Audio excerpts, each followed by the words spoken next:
Mickey Meehan for UCCS Athletics. I'm here with head men's basketball coach Jeff Culver. Now, coach, this weekend you had to win, see where you were going to place. You lost that game to Colorado Mines. You ended up as a 6th seed in the RMAC tournament.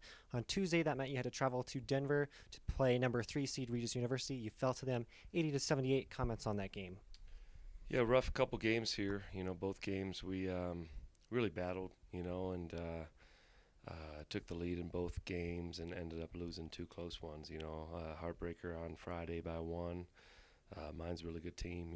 At home, number 14 in the nation, and we had a chance. And then last night, same thing with Regis. Back and forth affair, and down the stretch just didn't make enough winning plays, and they did, and lose by two. So frustrating.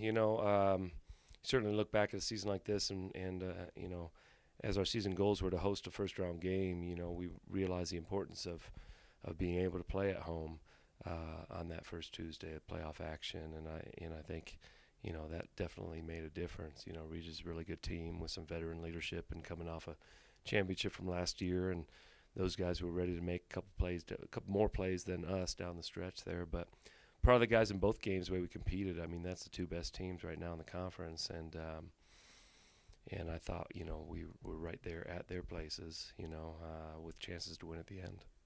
With that, you had 3 players hit double digits. 2 of those are junior players, so they're going to be seniors next year. Padilla Wang, Len Avdili. Talk about your junior group that's going to be your senior leadership group next year. Yeah, and 2 all-conference guys too, Blend is really a matchup problem for people. He can really score it in a variety of ways and can make plays in a variety of ways. Good passer for us as well, and Padilla does a little bit of everything, for us. Had a good, efficient game and guarded arguably the top offensive threat in the league in Broadbeck and did a pretty good job on him. So, that's definitely a part of our core going into next year. We've got some solid returners. We've got a great class coming in, still working on tidying up the pieces to next year's class, but it looks like it's going to be a special one. And so we're really excited. It's the day after, but there's no time for mourning. We're busy recruiting and getting excited about the guys we have returning and getting everyone refocused after a couple weeks off and hit the weight room and start getting ready for next season. With that, you kind of talked about next year your young players, arguably led by Deron Clark. Comments on your young players, your freshmen, your sophomores from this year?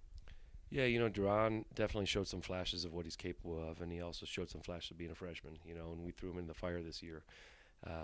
But he's going to be a special player in this conference, and I think this offseason is going to be huge.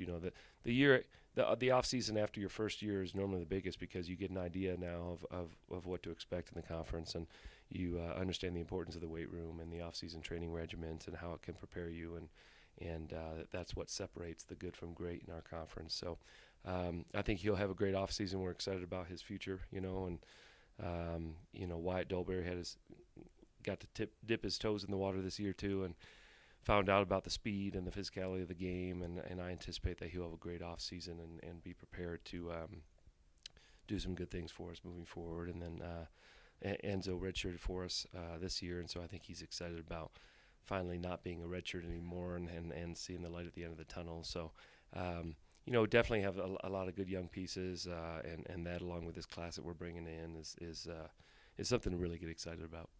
Looking ahead, you kind of touched on it already. Comment on what you saw from this season in terms of review that you really liked, that you're looking forward to building off of for next season, and kind of some early goals. I know it's a little early, but just some things you're looking ahead to next season.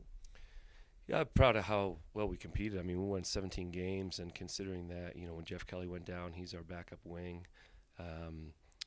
Elijah was out for a majority of the conference season, and that was our starting point guard.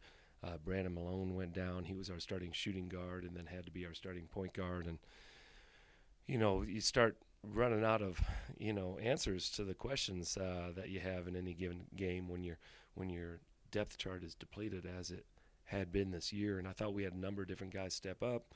Collectively as a team, we were figuring some things out to be able to compete still at a high level. So I'm proud of our guys to be able to be as competitive as we were through this season, given the nature of some of our injuries and different lineups we had to play. Well, Coach, not the result we wanted this season, but we're looking ahead to next season as you got some solid returners. Interested to see what your recruits do next year. As always, thanks for joining us. Fans, thanks for tuning in, and go Mountain Lions.